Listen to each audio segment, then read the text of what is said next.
everybody. So tonight we're jumping into our first part of our new series. We're jumping into a series called Heated. How many of you have ever been heated before? You've gotten mad. You've done something and you've slapped somebody, right? You've gotten mad, okay?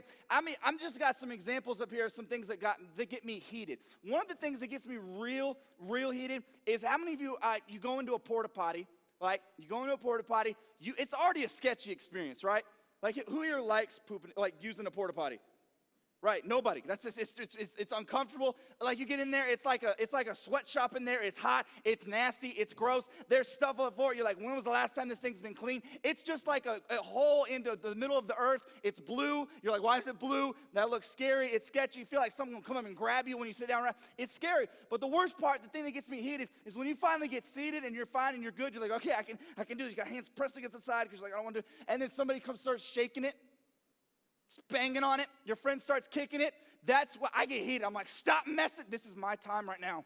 Out of all the times in the world, this is my time right now. Don't invade this time. This space where I'm relieving, leave it alone. Don't come smack the porta potty. I'll smack you. It's frustrating. How about this? This irks me. This gets me really. When someone says, hey, I just want to post and let you know I'm going off social media. I'm taking a little break. I'm just going to take a little break. I just want you to know, like, if you need me, just text me. Like, if you didn't need to tell us, just go on a break. No one cares. Like, just go on a break. Stop posting about it. Or when somebody's got some dirty fingernails, right? I'm like, clean those boys. There was a guy one time, a long time ago, when I grew up in youth group, this guy had one long pinky fingernail. Like, sucker was huge. It was like he could use it as like a ship. It was bad, right? He would carve apples with it. I was like he'd be sitting in the middle of service. He'd just pop out an apple. I'm like, no, Lord, please. I don't want to get saved again. Like, I was about to be like, go slapping him. He's pulling out an apple, and he starts carving that thing. And then I kid you not, it wasn't like he took it off, and he go, I'd be like, stop! Somebody get this man out of it. Starts carving apples. That's disgusting.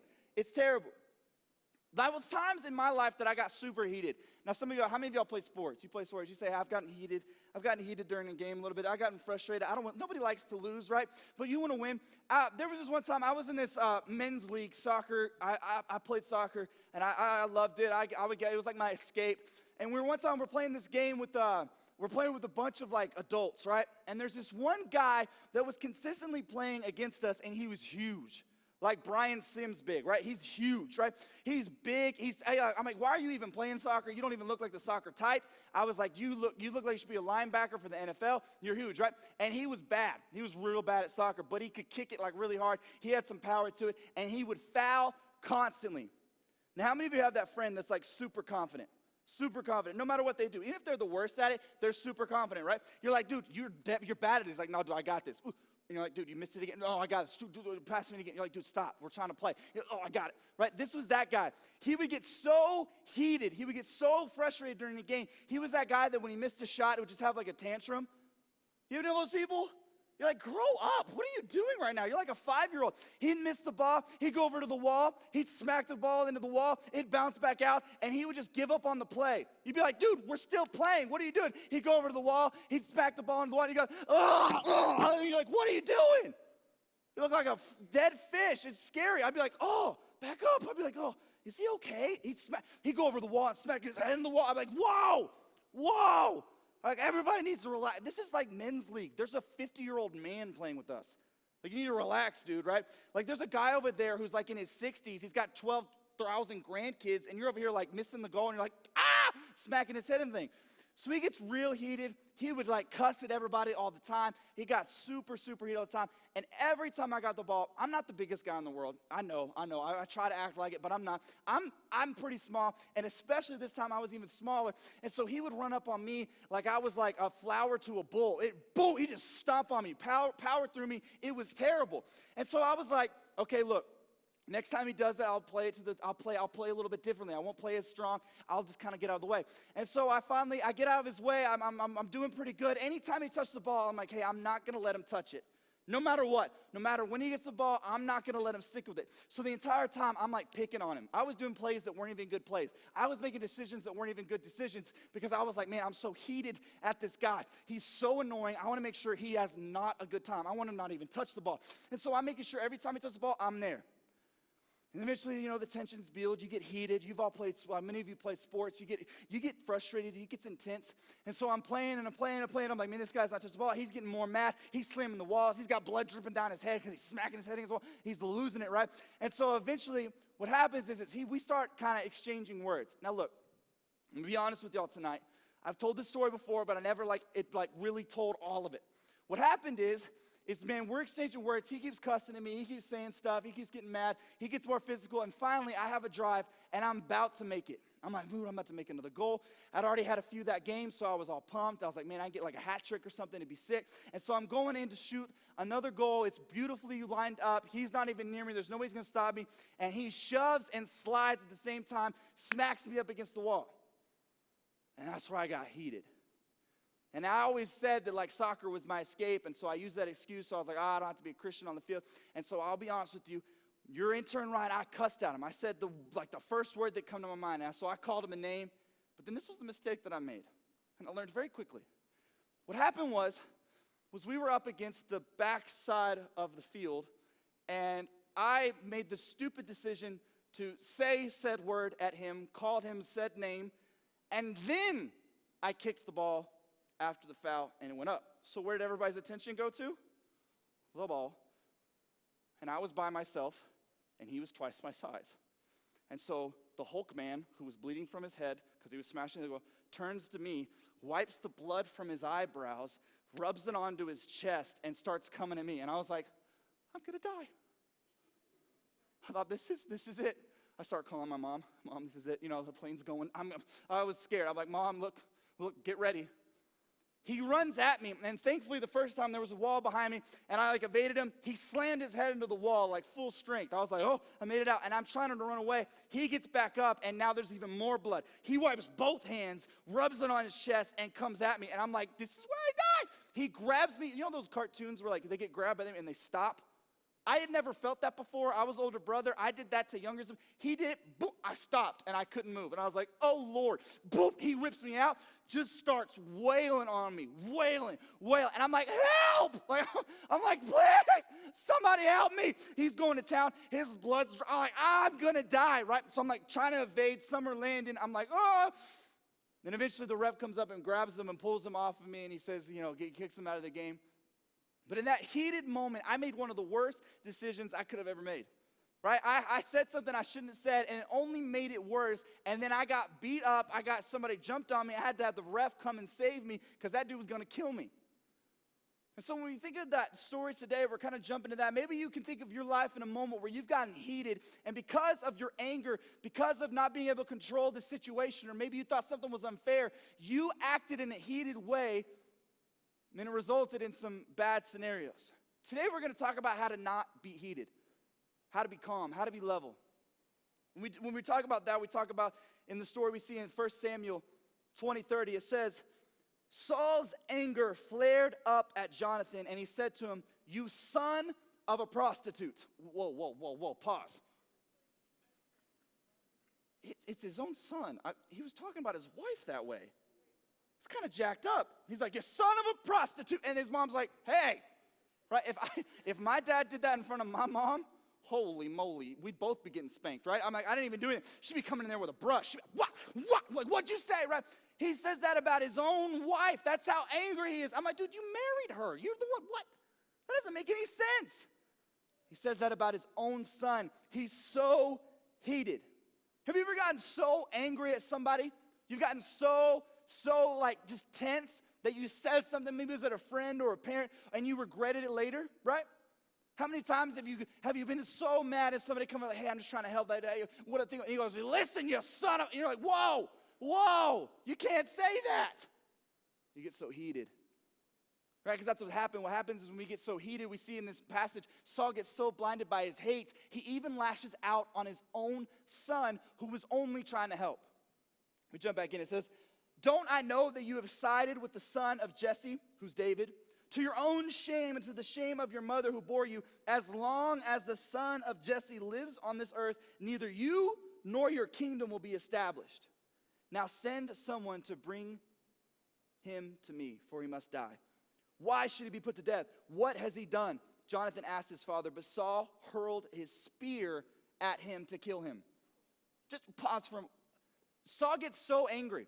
Imagine you walk up to your dad, or you walk up to a parent, or you walk up to one of us, a youth leader, and you said, hey, I don't think we should be playing this game today. I don't think we should be doing it. And we pick up a spear and just throw it at you. You'd be like, what is your problem? You're crazy, dude. His own son is like, yo, why do we need to kill him? Why are we doing this? And he throws a spear at his own son, at his own teammate. Here's a video of kind of what I imagine this moment's kind of happening. We've got somebody. I got it wrong, but You got somebody catching the ball. He throws the elbow. Boom! Punches his own teammate in the face. He's so angry. He's so frustrated. Play it again one more time so we can see it again. Right, he catches the ball. He's angry. He throws a little puny elbow and then goes, boom! Punches his teammate right in the knocker. What are you doing? Right in the face. Just socks him. Like, in that moment, that's exactly what Saul's doing.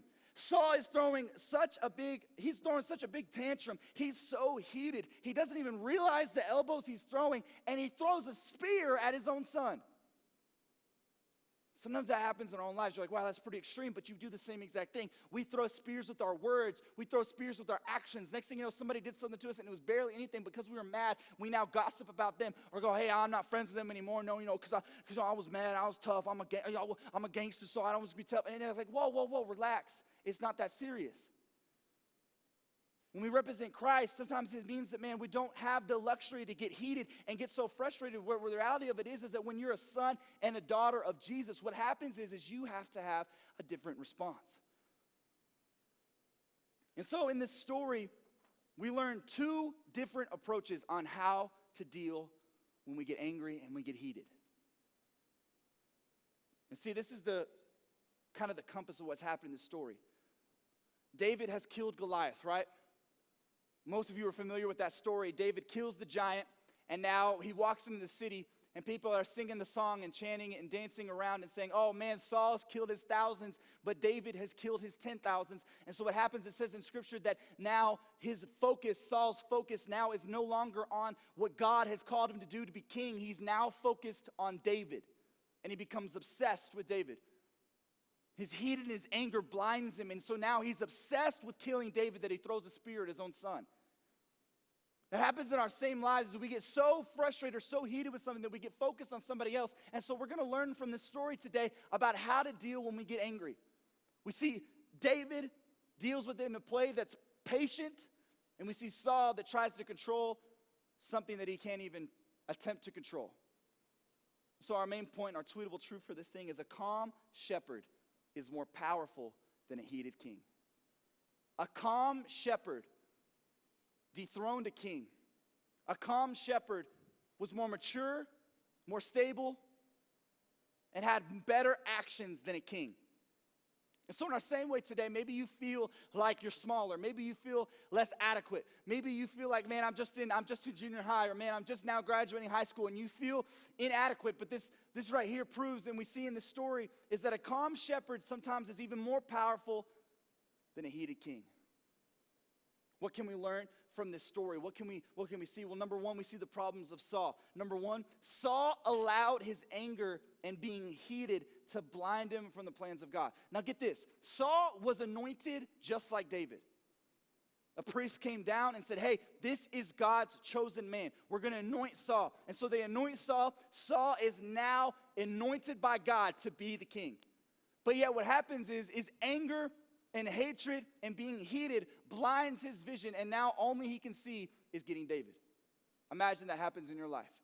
You're like, well, how does this relate to my life? How does this even relate? I'm not a king. I don't have a throne. I don't have a palace. What it is, man, God has given you a great family. God has given you great friends. God has given you a great school. God has given you great finances. God has given you great people around you in your life. God's given you a great church, but you get so angry about maybe one test. You get so angry about one drama situation. You get so angry about a relationship because she broke your heart or he broke your heart. And next thing you know, you're blinded by everything else.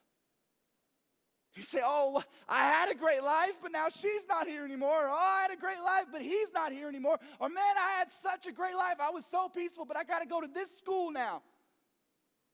It's just like Saul. Saul had it all planned out. Saul was anointed to be king. He had beyond the riches of anybody else in the kingdom. He was appointed, he was anointed, and yet one little shepherd began to draw his gaze somewhere else. Next thing you know, he wasn't focused on all the blessings, all the riches, all the authority he had been given by God. Instead, now he was looking at a shepherd. We do the same thing in our lives. As God has given us so much, but yet we get heated and angry and we miss the goal. We miss the target. I missed the opportunity to pass the ball and make another play because I was so heated I decided to say a word that I should have never said, and I engaged in an interaction that should never happen if I would have simply just stayed calm. His anger, you could see, wasn't even enough to be able to tackle me the first time. If I would have just played through, it would have been fine. But my pride rose up, and I got so heated I couldn't see anything else. Number 2 we learned from him is he began to compare. Now, this is a huge problem, especially in our world today. We're all connected, whether that's through social media, whether that's through online, whatever it may be, we are all connected. In just a few taps, we can see somebody's entire life and feel like we know them completely. That simply we're only getting a glimpse of what somebody actually is. And so the problem is Saul began to compare. He heard the song they sang. He heard them say, oh man, Saul's killed his thousands, but David killed his 10,000s. He hadn't even gone into battle yet. All he had killed was one giant. But yet Saul ignored the facts, ignored his calling, and only saw a comparison. He saw, oh man, I'm too weak. They love him more than me. They want him more than me. I've worked so hard at this. I've been here for so much longer. Why do they want him now? And so he began to compare himself. He goes, man, the people love them. They don't love me. But if Saul would have just kept the course, we would have had a different story. You say, well, I haven't done that. I don't suddenly change my mind and now compare myself to somebody small. No, but the reality of it is you compare yourself to somebody on social media. You compare yourself to your friends. You compare yourself to people that we look up to. You compare yourself even to someone sitting right next to you right now. And you compare your life, go, well, they did so much better on that test than me. And so I guess I'm stupid, or I guess I'm not adequate enough, or man, I'm not good enough at this. But the reality of it is you are equipped for something differently. If you continually compare yourself to somebody else, it's like running a race and watching somebody else run theirs. You'll never succeed. If Usain Bolt is running his race and he starts looking back at somebody else, he's not going to be the athlete that he is intended to be. If LeBron James, before he goes up to a dunk, starts looking at somebody else or looking at an athlete, he's going to miss the net. Why? Because he's too busy looking at somebody else. Saul was too busy comparing his legacy and his plan to David's when they had completely different plans. So next thing you know, it became distorted. He became heated. He became blinded by his hate. And next thing you know, he was only comparing to a kid, and it caused him out to go and try to kill David. And number 3 that we learn from Saul's life is he chose to try and control something he had no power over, which led to anger. So now he's stuck in this situation. How many of you have been stuck in that situation where you're stuck now? You've been trying to control something so bad that maybe you didn't prepare well for a test, so you instead try to cheat, or you try to do something, and it ends up being even worse. What happens is the same way in Saul's life. He finally has an opportunity that he thinks is right, so he decides to control it himself, and he tries to kill David multiple times. None of them actually succeeding. He tries to throw a spear at David. He tries to set up a fake party to kill David, and yet none of those work. Why? Because he's obsessed. He ignores an enemy that's attacking his kingdom because he wants one shepherd. Because of this, it leads to his downfall. In the same way in our lives, we get so obsessed with one heated moment. We say something we didn't mean. We act out in a way we shouldn't have. We stress out about a situation. I know in my own life, I've gotten stressed out about a test, so I thought, okay, and rather than getting a lower grade, instead I'm going to try to cheat. Instead, I'm going to try to make up, I'm stressed out, I got to fix it, I got to do something now. Or maybe I send a text in just a moment because of a heated situation, because I heard one person say one thing, I didn't hear the whole side of the story, and so I responded in such a way that was worse than if I would have just been patient and calm and waited. See, the reason why Saul fails is because he's trying to control something that he was never called to control.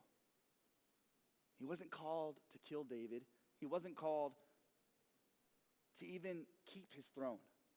But the reality of it is if he just would have given up, simply released how heated he was, calmed down for just a second, it would have been a totally different story. See, that drama in that friendship that you have may never have happened if it wasn't for the text you sent. That situation at school may have never escalated to what it is if you hadn't said what you said. Where you are now in your life with that addiction, or maybe because of that problem or that thing you say, oh, well, this is my relief because I'm so angry all the time because I can't control the situation, would have never happened if you simply would have just given it to God. See, in trying to control something else, he lost control of himself. And we do the same thing all the time. Oh, this is my relief. This is, I just do this so I can relax. I just do this so I'll just say this so that because she deserves it and he deserves it and it's justified. But the reality of it is we're not called to act out. We're not called to act out in our anger. We're called to be patient and trust God. See, these are the success of David. In moments of justified heat, David instead showed patience. It was justified for David to kill Saul. Saul had chased him for months. Saul had tried to kill him multiple times. He betrayed him. He even tried to turn his own friends on David. He had ripped him from his home, made him run and hide in caves, sleeping out in the cold every night, never having a home to stay at or rest at, never knowing if the next meal was going to be close by or not, risking and having to always look over his shoulder, wondering if Saul had sent 3,000 more troops to try to kill David over one shepherd. And so constantly he's looking over his shoulder. He's constantly living in fear because Saul is always trying to kill him. And see, yet he still did not act out in his anger. What we can learn from the opposite of David and how well he dealt with it was instead of justified moments where he said, hey, I can kill Saul right now. He said, no, it's not my place. It was justified for me to say things back to that player at that soccer game. It was justified for David to act out in his anger, but it was not the right thing. So many times in our culture, in our society, we've got these responses. What's your response back to them? Oh, what's your tweet back to them? Or what are you going to say back? Did you hear what they said about you? Did you hear? Did you hear? Oh, you have the right. Come on, what's your response? Oh, she said this. Well, he said this. You have all the right to say it back. But the reality of it is we live a different life. David chose to live a separated and called life. He said, I'm not going to follow the way that you've gone, Saul. I'm going to choose to live a different way. So just when it's justified doesn't mean it's right.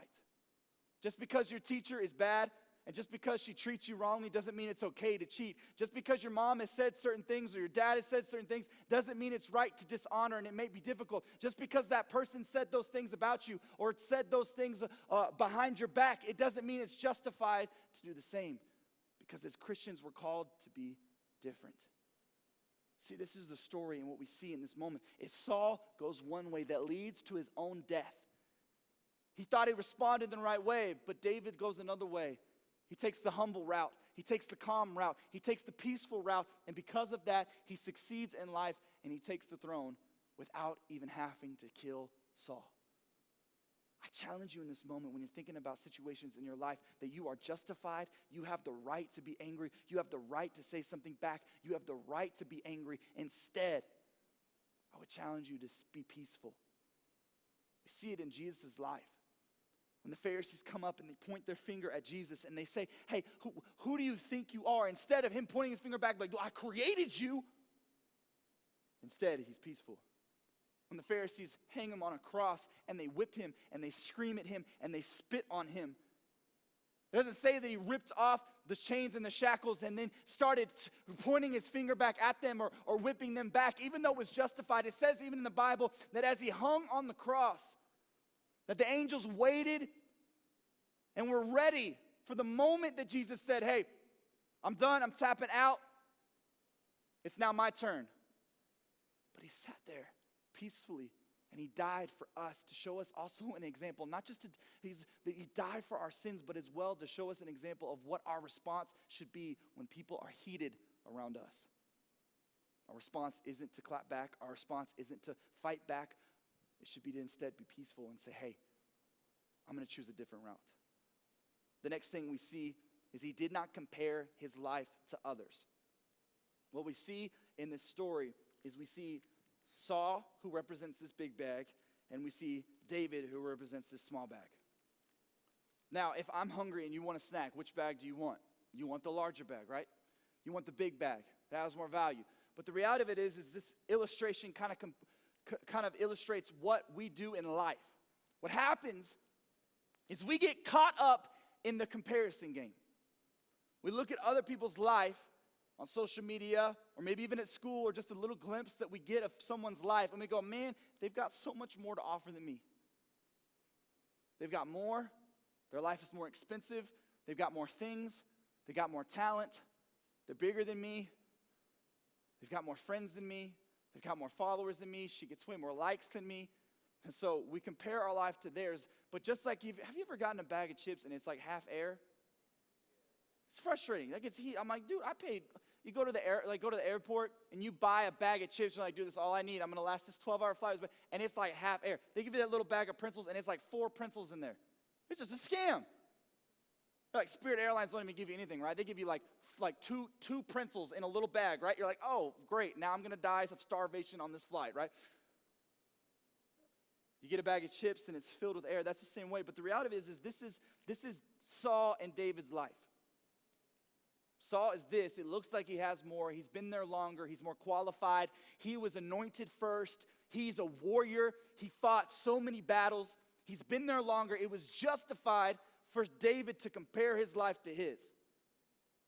What we see is different is that when you actually open up the story and you read the complete story, Saul's life looked amazing. He looked tall. He looked successful. But the reality of it was, it's just like normal chip bags. There was barely anything in it. Yet David came packaged in a small shepherd. Didn't look like he had much to offer. Was the lowest of the lows. Was the youngest of his brothers. And yet, David chose patience. David chose peace. He didn't look at Saul and go, oh, man, he's already been king. He's already justified. He's already been anointed first. I'm the second option. I'm the second choice. Who wants me? Man, he's been in so many battles. I don't know how to fight. I've been a shepherd my whole life. All I've done is played songs for Saul. I don't even know what it means to be a king. I don't even know if I'm qualified. But the reality was he didn't compare his life to his. He said, God, I'm going to follow you. Whatever you say, I'll do it. You don't want me to kill Saul? I won't kill Saul. You want me to be faithful and hide in a cave? I'll hide in a cave. You want me to be a faithful shepherd? I'll be a faithful shepherd. And so what happens is now his life, even though it may have looked smaller, had so much more in his life. Like, well, what does this mean for me? I'm not a king. I'm not. It happens all the time. I'm guilty of it myself as I look at my life like this. And I go, man, look how small I am compared to everybody else. Look at the social media following that youth intern has. Or look at that youth pastor who's my age and already has a ministry. And I'm already comparing myself. And man, he talks better than me. And he dresses better than me. And he's more cut than me. And he's got a cooler face than me. And he's already got a wife. And he's married. He's got a house. And he's got a sponsor. And I compare my life to somebody else's life. And I have no idea what's on the inside. I have no idea the struggles they go through. I have no idea if at the same time they're looking at my page going, man, I wish I didn't have this responsibility. I wish I didn't get married this young. I wish I didn't do this yet. I wish I didn't do that. Instead, I need to stay focused on my life. And the same way for y'all is that so many times you're looking at somebody else's grade. You're looking at somebody else's life. You're looking at somebody else's family. You're looking at somebody else and you're going, man, they've got so much more to offer. Why do I even try? See, if David had done the same thing, we wouldn't have the story and the testimony that we have. His life had so much more potential because he decided, hey, I'm not going to focus on somebody else and compare myself to somebody else. I'm going to focus on what God has called me to do. So I challenge you in that, is that when it comes to life, don't look at other people because you're only seeing the cover of their entire story. Even a youth group, even if they're a best friend, you don't know what they're struggling with mentally. You don't know what they're struggling with at home. You don't know what they're struggling with on a daily basis. So instead of comparing yourself to somebody else, you stay focused and you run your race. Saul ruined his life comparing himself to a shepherd. He was a king who got dethroned and ruined his legacy because instead of saying, you know what, David, you've been anointed. I was anointed as well. I trust that God has a plan. I will be faithful. The reality of it is that David was married to his daughter. Saul would have been crowned up. He would have been taken off the throne, and David would have, his family would have been taken care of. He probably would have lived in legacy. He could have mentored David. He could have been his right-hand man, but instead, he threw it all away because he said, I'm going to compare myself to something else. I'm going to remove my focus, and I'm going to get heated and take it out on a shepherd. He gave up control and let his heated anger take the spotlight. Number 3, this is the last point. If I could have the piano come back up and play behind me softly as we begin to close. He gave up control and saw the plan God had for his life clearly. See, David, at the early stages of even just being a shepherd, he saw the plan that God had for his life. He said, you know what, I'm going to serve faithfully in the middle of this middle season. We sang a song today in worship that talked about how, man, in the middle of the season, God, I give my life to you. Even in the middle, I give it to you. See, David knew how to say, hey, you know what, I'm not going to get angry and heated that I was the last one chosen. I'm not going to get heated and angry that I'm a shepherd that has to deal with bears and lions. I'm not going to get heated and angry that nobody else will stand up to this giant, but I'm going to be faithful and I'm going to go against it. I'm not going to get heated or angry that Saul is ruining my life. And I have every right to take his life because he took mine. Instead, we see he's patient and he's peaceful. And because of that, he lived out a legacy that no one else had. See, there were so many opportunities that were justified for David to take Saul's life. We see that in the cave, David walks up. Saul doesn't even know he's there. And he cuts a piece of his robe off. And he has people in his ear saying, David, this is your opportunity. Take him, kill him. We don't want to be on the run anymore. We want to see our wives again. We want to go back to see our kids. We want to go back home. Come on, David, take his life. And he says, no, it's not right. For some of you, it may in the same way that people are looking behind you going, hey, you can say that about her. You can say that about him. You can act out that way. It's justified. Hey, it's all about how you feel. It's all about what you want. It's all about your anger. It's about how you need to feel. It's okay, David. Take his life. But David said, no, I'm not going to listen to anybody else. I'm not going to worry about it. I'm not going to get heated over all the terrible things Saul has done to ruin my life, but instead, I'm going to show peace. We then see later too in the palace, David is faithfully serving. He has every right. As he's playing the harp to calm Saul down, he's playing the harp for his enemy. The person who talked badly about him behind him, the person that tried to kill him, as he's playing that harp for him, Saul picks up a spear and throws it at him and just barely misses. David had every right to pull out that spear and say, enough, Saul, and throw it right back. But instead, he says, you know what? No, I'm going to run away. I'm going to avoid it. I'm going to be peaceful. We see it again, David has an opportunity. Saul's fast asleep in his tent, and they go upon Saul's tent, and again, there's people whispering in his ear going, look, all right, David, this is it. God gave you the opportunity at the palace. God gave you the opportunity in the cave. God gave you the opportunity to turn on him, and so many other times in your life, you could have waged war on Saul, and everyone would have supported you. So now he's in this one more moment of a moment. He's right above Saul. He has a knife in his hand. He's about to take his life. But instead, yet again, he takes his spear, he takes his water can, and he walks out. See, in that moment of my soccer, I can't imagine the opportunity that could have happened. If instead of saying what I said and getting an altercation, if instead of after that game I walked up and said, hey man, great job. He didn't deserve it. It wasn't justified. I had every right to do what I did. But I can't imagine the scenario if I had said something else. I can't imagine the scenario if when you get heated, you instead respond with peace. when that person gossips about you, when that person that you were in a tight relationship with decides to make the actions they make, you instead say, hey, I'm going to love you anyways. I'm going to pray for you anyways. I'm going to choose peace. I can't imagine the change that would happen in this room if we said, hey, I'm not going to get heated and make irrational decisions. Instead, I'm going to choose peace. I'm not going to compare my life to somebody else's. So David takes that canteen, he takes his spear, and as people are saying, do it, David, I want to go home, he says, no, I'm not going to do it. He goes up on a hill and he raises it above, and he says, look, Saul, I could have taken your life. And finally, that's the last straw, and Saul says, I'm leaving, and later on, Saul is killed in battle, and David takes the throne. David saw the plan that God has for his life. Now, my question for you tonight is, do you see the plan for God's life in your own life? Do you see the plan that God has for you? I tell you right now, the secret to knowing what God has planned for you is, one, responding without being heated. Even in the moments when you're smaller, even when it's justified, even when other people are telling you to do it, you instead say, you know what? No, I'm going to choose peace. See, with my last illustration before I close, what happened in Saul's life is Saul plus comparison led to him being heated. It ruined his life. But we see that David plus patience equaled peace. Because he chose to say, hey, I'm going to be patient. I'm not going to take out vengeance. I know that, man, God, you're going to avenge me. It led to a great life for himself. That God blessed him. Everybody can stand to your feet as we begin to close. I want to challenge you.